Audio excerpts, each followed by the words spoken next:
네, 안녕하세요. 중수자입니다. 이번 영상은 삼성전자가 메모리 쪽에 이제 투자를 2배 넘게 한다고 발표를 했어요. 그래서 오늘 굉장히 반도체 섹터가 강하게 흘러갔고, 지금이라도 매수를 할까라고 생각을 하신 분들 좀 계실 것 같은데, 그거에 대한 저의 개인적인 생각을 또 말씀을 좀 드리겠습니다. 그래서 먼저 지수를 보면 이제 코스피가 0.7% 정도 상승을 했죠. 그래서 약간 좀 며칠 조정을 받나 싶더니 바로 이제 0.7%좀 오르면서 지금 그 전고점, 지금 저항선을 강한 양봉으로 좀 뚫는 그런 모습을 보이고 있어요. 그래서 상당히 좀 코스피가 계속 강한 그런 모습을 좀 보이고 있고, 오랜만에 코스닥이 이제 코스피보다 더 강한 모습을 좀 보였죠. 그래서 지금 일단 반도체가 중심으로 오르고 있기 때문에 아무래도 코스닥보다는 코스피가 최근에 좀 강했는데, 확실히 지금 키 맞추기가 일어나고 있으나 코스피만 오르거나 코스닥만 오르는 경우는 거의 없어요. 코스피가 먼저 많이 오르고 나서 그 다음에 이제 코스닥이 따라서 오르는 그런 경향도 있고, 떨어질 때도 이제 대부분 같은 모습으로 좀 떨어지죠. 당연히 뭐 그 하락의 폭이라든가 정도는 어느 정도 차이가 있지만, 아무튼 그 코스피가 먼저 좀 오르고 코스닥이 조금 약간 따라가는 그런 모양새를 좀 취하고 있습니다. 그래서 사실 코스피 같은 경우는 지금 벌써 2019년 1월 달에 그 지수를 넘어섰어요. 2019년 1월 달이 한 2230 정도였는데, 코스닥 같은 경우는 지금 2019년 1월 달에 비해서 아직 한참 남았죠. 2019년 1월 달이 한 760 정도였는데 지금 680이니까 앞으로 가야 할 길이 한참 남았습니다. 물론 여기까지 이제 오르기 위해서는 당연히 이제 바이오 섹터들이 많이 올라줘야겠지만, 그 바이오 섹터들이 지금 당장에는 아니겠지만 언젠가 반도체 섹터의 랠리가 좀 끝나고 이제 조정이 어느 정도 나올 시기에는 바이오 섹터들이 또 올라주면서 충분히 750 이상까지는 터치를 해줄 거라고 그렇게 생각을 하고 있습니다. 그래서 오늘은 이제 반도체 삼성전자랑 SK 하이닉스도 당연히 강했는데, 특히 이제 장비주들이 굉장히 강했죠. 이제 테크윈 같은 경우는 단기간에 지금 9,000원대에서 16,000원까지 거의 한 40% 넘게 그렇게 올랐고, 대부분의 뭐 KC텍이라든가 유니센 같은 장비주들이 많이 좀 올랐어요.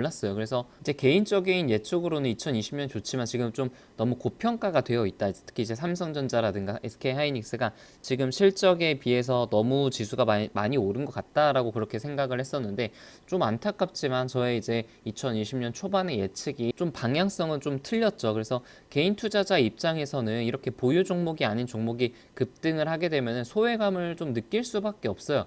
근데 뭐 이렇게 소외감을 느낀다고 해도 크게 동요할 필요는 절대 없을 것 같습니다. 다시 뭐 어제나 저번 주로 돌아간다고 해서 반도체가 2배 이상 투자를 한다는 그런 기사가 나올지는 사실 아무도 몰랐던 것이고, 어제로 돌아간다고 해도 이제 저는 장비주를 살 것 같지는 않거든요. 그래서 지금 이런 종목의 차트를 본다면은 이렇게 4,000원대에서 샀으면은 지금 뭐 단기간에 50% 이상 수익을 낼 수 있었을 텐데 라는 그런 후회가 들 수도 있지만, 후회해봤자 주식 투자에서는 사실 아무런 소용이 없잖아요. 우리가 앞으로 생각해야 될 것은 두 가지라고 생각이 들어요. 왜 우리는 이 저점에서 매수를 하지 못했을까? 이 저점에서는 어떤 상황 때문에 왜 이렇게 하락을 했는지, 그리고 이 시점에서 우리가 용기 있게 투자를 할 수 있었을까라는 그런 생각을 해야 되고, 두 번째는 사실 이게 더 중요한데, 앞으로 이렇게 반도체처럼 오를 만한 그런 섹터랑 종목은 무엇이 있을까라는 것이 사실은 더 중요할 것 같습니다. 이미 이렇게 올라버린 종목은 제 생각에는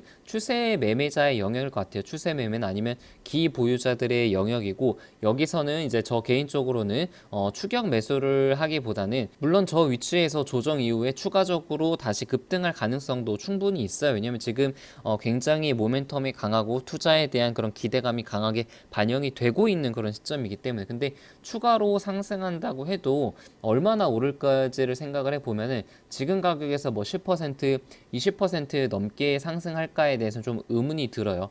이미 기대감이 굉장히 많이 반영이 돼버린 섹터에는 먹을거리가 충분하지 않다는 것이 저의 이제 개인적인 생각입니다.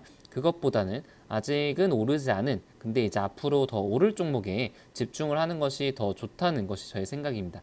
그래서 중요한 게 이제 우리 보유 종목에 확신이 있는지, 내가 홀딩하고 있는 종목이 주가가 오를 것인지, 실적이 잘 나올 것인지 확신이 굉장히 중요한 시점인 것 같아요. 그래야 뇌동매매를 좀 피할 수 있을 거라고 생각이 듭니다. 그러니까 이렇게 실적이 잘 나올 것이라는 믿음이 있으면은 오르지 오늘처럼 이렇게 장이 좋더라도 오르지 않는 장에서 평온한 마음을 유지를 할 수가 있을 것 같아요.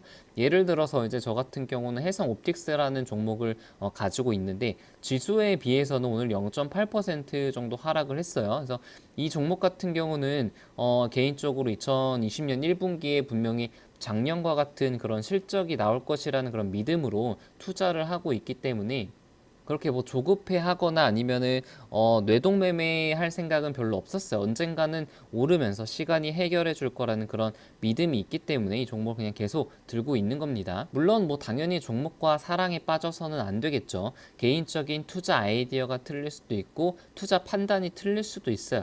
갑자기 뭐 회사의 대표가 문제가 생겨가지고 주가가 급락을 할 수도 있겠죠. 그렇기 때문에 항상 우리는 이제 분산 투자를 하고 분할 매수도 해야 된다고 생각을 합니다. 그래서 오늘 이제 5G 섹터들도 좀 보면은 사실 뭐 그렇게 나쁘진 않았죠. 다만 반도체 섹터에 비해서 조금 덜 올랐다 뿐이지 뭐 이노 아이리스라든가 서진 시스템 같은 경우는 이제 2% 넘게 좀 올랐고 RF도 이제 다산 네트워크스 1% 정도 올랐으니까 뭐 그렇게 나쁘진 않았는데 이제 반도체 섹터에 이제 비해서 상대적으로 덜 올랐기 때문에 조금은 소외감을 느낄 수도 있을 것 같아요. 근데 성급해야 할 필요도 전혀 없고요. 조급해야 할 필요도 없고 그럴 마인드 컨트롤이 좀 필요한 시기인 것 같아요. 그러니까 작년 말에 이제 잠깐 반등을 좀 하고 현재 2주 넘는 조정을 좀 보이고 있잖아요. 그래서 반도체는 굉장히 잘 가는데 5G는 최근에 잘 못 가는 그런 모습을 좀 보이고 있습니다. 그래서 이제라도 매도를 하고 반도체를 살까라고 고민이 들 수도 있고 실제로 그렇게 하신 분도 계실 것 같아요. 그래서 뭐 당연히 단기적으로 추세 매매를 하신 분들은 수익이 날 수가 있겠고 높은 수익률을 보일 수도 있었겠죠. 이제 본인의 개인의 선택이 될 것 같아요. 이미 올라버린 어쩌면은 앞으로 더 오를 수 있는 반도체를 매수를 할 것인지 아니면 아직 오르지 않은 어쩌면은 더 하락을 할 수도 있는 5G를 매수를 할 것인지는 이제 본인의 판단과 선택에 또 달렸죠. 코스닥이 이제 1월 달에 상대적으로 미국 증시라든가 코스피에 비해서 강한 모습을 보여주는 것이 일반적인데 지금 2020년도 마찬가지로 1월 달에 상당히 이제 좋은 모습을 계속 해서 보여주고 있습니다. 그래서 당분간은 좀 추세적으로 계속 우상향할 가능성이 좀 크다고 봐요. 그러니까 조정이 약간 나오더라도 굉장히 일시적인 조정이 나올 가능성이 높고 좀 추세를 5일선이나 21선을 타고 오를 가능성이 좀 높다는 것이 이제 저의 단기적인 그런 지수에 대한 판단입니다. 이렇게 연초에 돈을 좀 수익률을 좀 극대화하고 수익률이 좀 극대화가 됐을 때 약간의 좀 차익 실현을 적당히 해서 좀 현금을 가지고 있는 그런 전략이 2020년에 좀 적절한 전략이지 않을까 하는 그런 생각을 가져봅니다. 네, 영상은 여기서 마칠게요.